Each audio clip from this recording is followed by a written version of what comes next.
Thank you very much. So one of my favorite poems on the planet is less than 30 words long.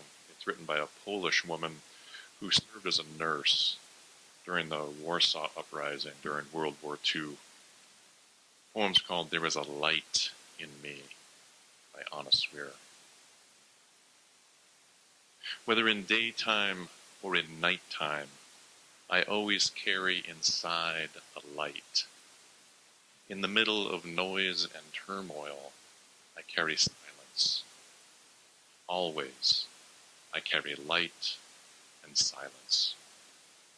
Now, I have this poem glued in the inside back cover of my journal, so it's always near at hand. And while writing this sermon and thinking about carrying inside light and silence, I've decided to memorize this poem, and I was working on it today, driving to church. So I no longer have to have it glued inside my journal, but it's actually glued inside my heart. And I thought of Anna Swear's poem this last spring when I made a visit to the United Nations, because I believe that within the UN there is a physical embodiment of Anna Swear's poem. I was in New York City for a business trip, and one day after a working lunch I was blessed with an open afternoon without any business meetings. I decided to walk uptown and visit the UN. And specifically, I wanted to visit the meditation room within the UN, a place where I had been years ago when my young family had made a special trip to New York City. And just a quick little side note, when we were preparing to go to NYC, as my daughters like to call it, my twin daughters were teenagers, young teenagers. Now they can legally order cocktails anywhere in the world. But this was the first time that they were going to be in the world's alpha city. And they were extremely excited to experience all that the Big Apple could provide. And they wanted to see and do everything, but we only had a few days in the city. So to make certain that everyone in the family got to do what they wanted to do, we devised this ingenious plan where we got together as a family, we brainstormed all the things that we could possibly do that we wanted to do in New York. Broadway show, top of the Empire State Building, the Museum of Modern Art, eat bagels and lox, walk in Central Park, go to Ellis Island, visit the Statue of Liberty, on and on and on. So after this big long list got created, what we did was we realized that we couldn't afford the time or the money to do everything on the list. So we had everyone take their 5 or 6 items that were most important to them from that list and to prioritize the list from 1 to 5 or 6. And each person was assured that they would get to do their number 1 activity. And then we cross-referenced all the lists to try to fit in as many 2s and 3s as we possibly could. Now just think if life was like that, right? That every effort was made by the group to make sure that your top priority was done, that they were met. And then when you weren't doing your number 1 or your number 2, you had the realization that you were doing someone else's number 1. What a fantastic place to be. It's a fantastic way to practice empathy and patience and understanding, and to learn what treasures may exist in the world that you had no clue existed. Now imagine if the world operated like that, and if the Charter of the United Nations boiled down to that elegant and effective system. But the world is vast, the world is complicated, it is not a small family on a vacation, and that's a fanciful notion at best. So anyway, on the top of one of my daughter's lists, she was like 14 at the time, a number 1 priority for this girl, visit the UN. Now, I was impressed, because at 13 or 14, I can assure you that visit the UN would not even be on my list. So as a family, we went to the UN, we got the official tour, we saw the exhibits, we sat in the General Assembly, and after the tour I stumbled upon, almost by accident, one of the world's unheralded treasures, which is the meditation room. The room is relatively small, that contains just a few items, including 10 wicker benches. There's an abstract painting. There is a thin shaft of light coming from the ceiling.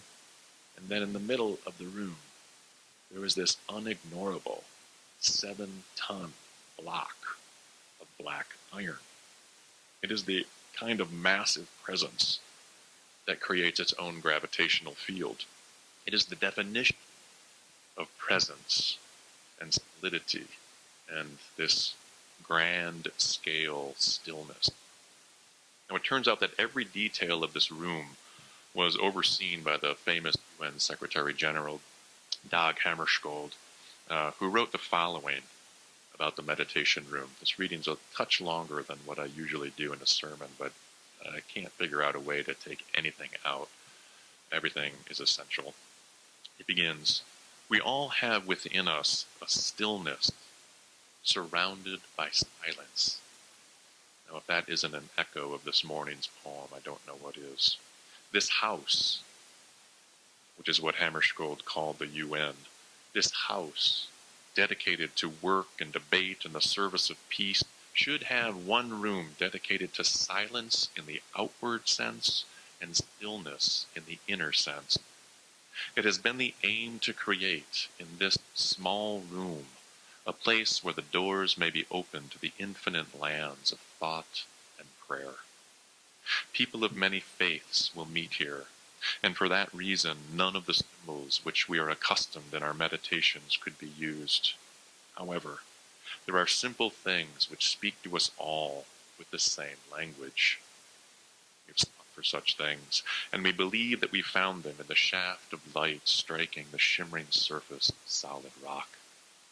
So in the middle of the room, we see how, daily, the light of the skies give life to the earth on which we stand, a symbol to so many of us of how the light of the Spirit gives life to matter. But the stone in the middle has more to tell. We may see it as an altar, empty, not because there is no God, not because it's an altar to an unknown God, but because it is dedicated to the God whom people worship under many names and in many forms. The stone in the middle of the room reminds us also of the firm and the permanent in a world of movement and change. The block of iron ore has weight and solidity of the everlasting. It's a reminder of that cornerstone of endurance and faith on which all human endeavor must be based. The material of the stone leads our thoughts to the necessity for choice between destruction and construction, between war and peace. Of iron, people have forged swords. Of iron, people have also made plowshares. Of iron, they have constructed tanks, and of iron, they have also built homes. A block of iron ore is part of the wealth that we have inherited on this earth of ours. How are we to use it? I love that question from Hammarskjöld. How are we to use it? He continues, "The shaft of light strikes the stone in a room of utter simplicity. There are no other symbols. There is nothing to distract our attention or to break in on the stillness within ourselves. When our eyes travel from these symbols to the front wall, they meet a simple pattern opening up the room to the harmony, freedom, and balance of space. There is an ancient saying that the sense of a vessel is not in its shell, but in its void. So it is with this room. It is for those who come here to fill the void with what they find in their center of stillness." Close quote. Wow. That was one of the leaders of our world. I am so hungry for that kind of prose to be coming from our leaders again. So those words were written over 60 years ago, in an era when the nuclear arms race was really heating up between the United States and the Soviet Union, And thank goodness for talented diplomats who can build generous, sacred spaces and call on the family of humanity to consider silence and stillness, light and dark, effervescence and solidity.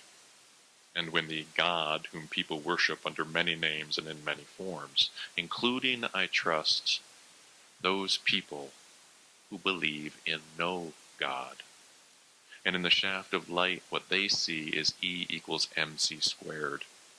And in that giant iron block, they see the iron-rich blood of blood cells pump through humanity's heart.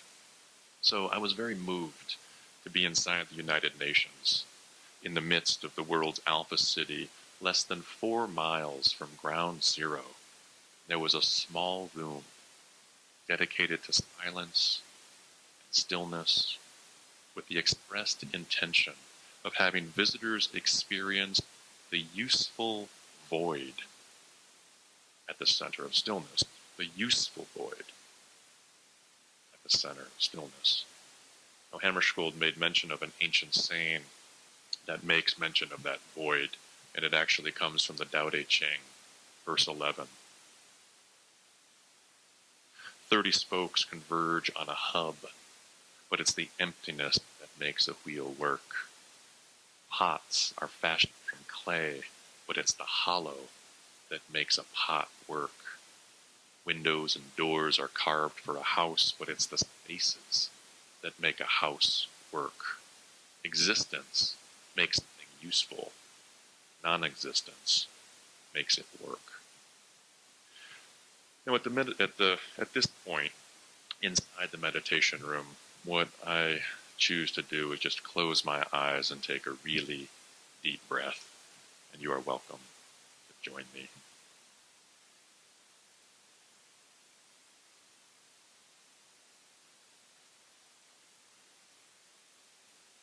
Whether in daytime or in nighttime, I always carry inside a light. In the middle of noise and turmoil, I carry silence. Always, I carry light and silence.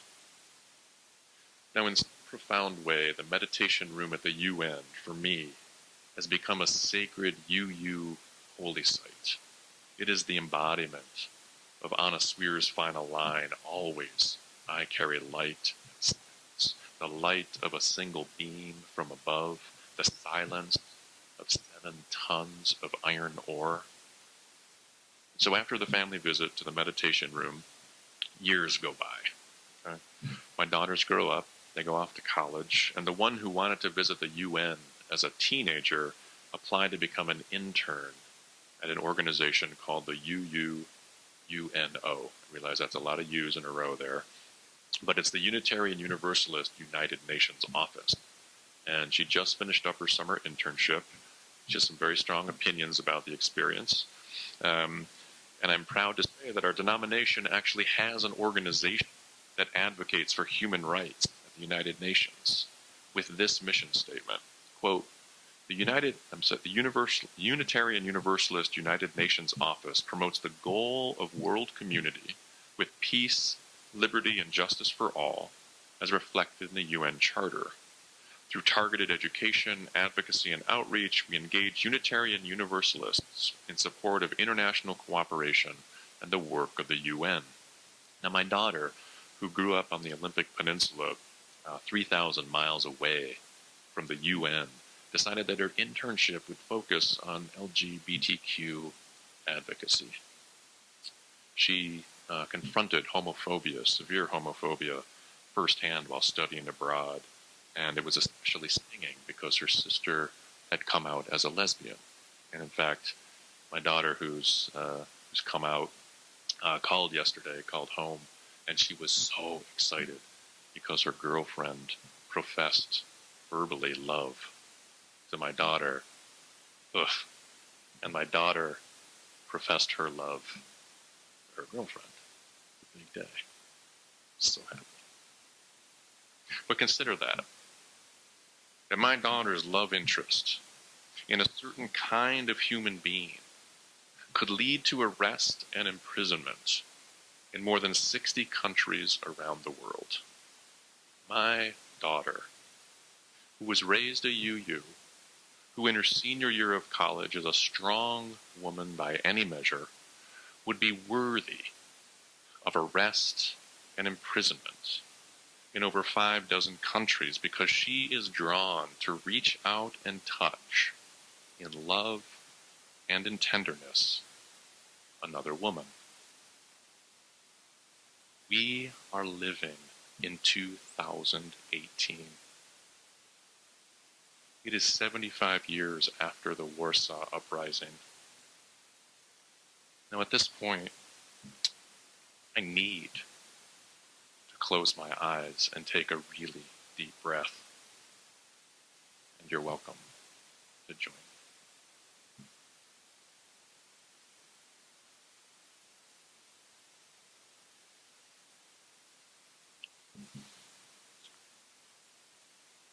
There is a 7,000-pound block of black Swedish iron sitting in a small room in New York City.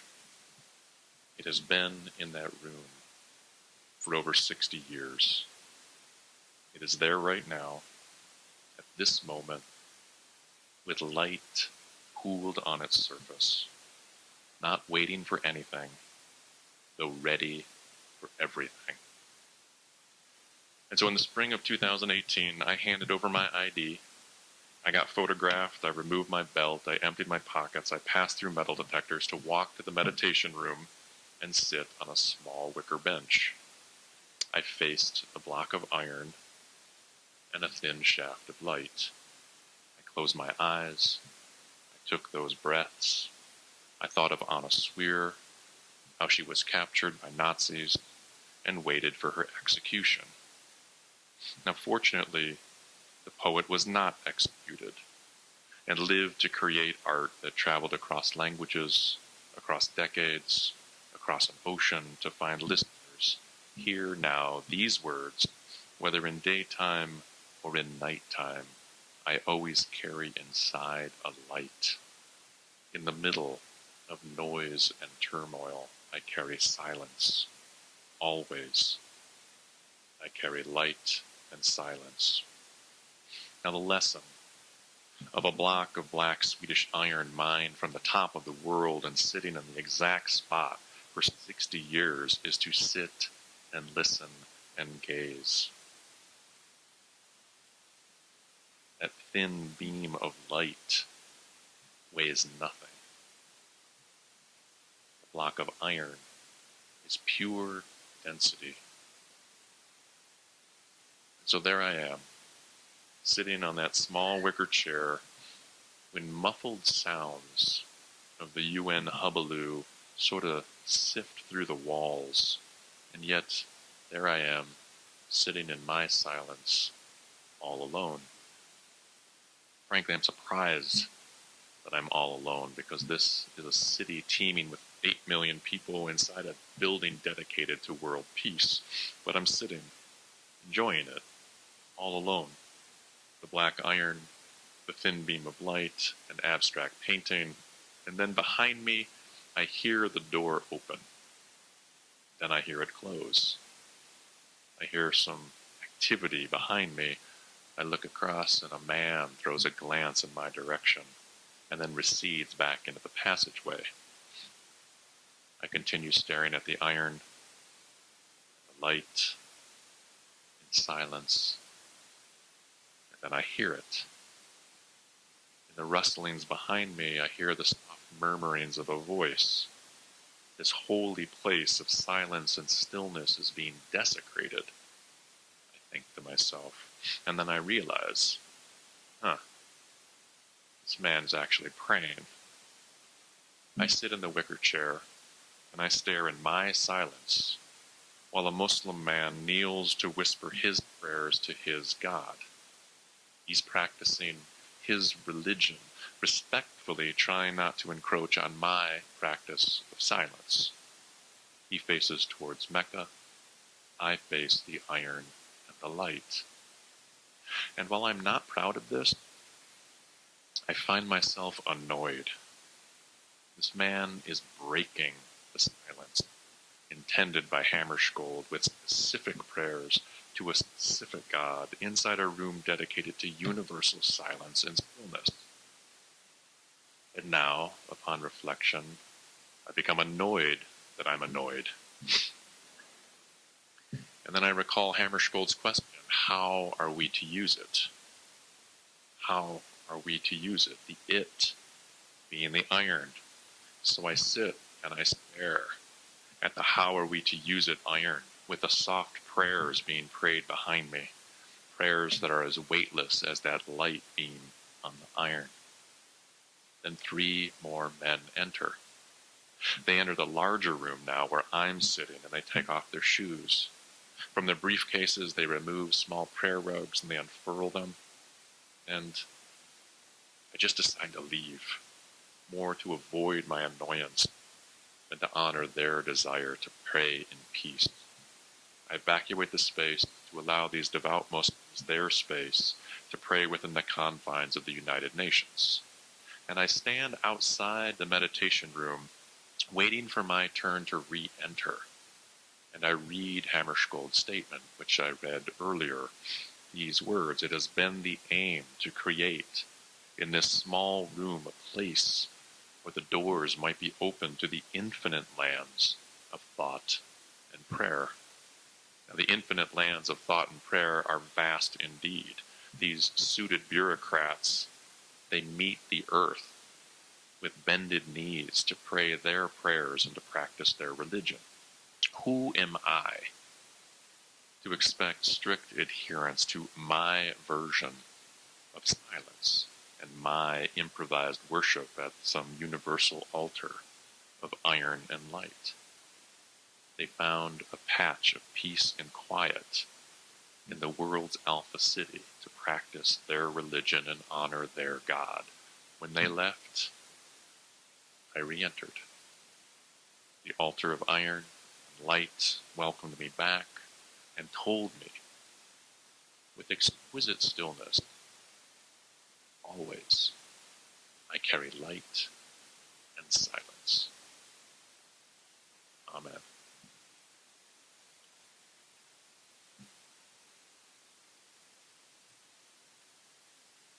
We get the great good fortune to not practice silence right now, but we get to practice singing with our closing hymn number 131, Love Will Guide Us.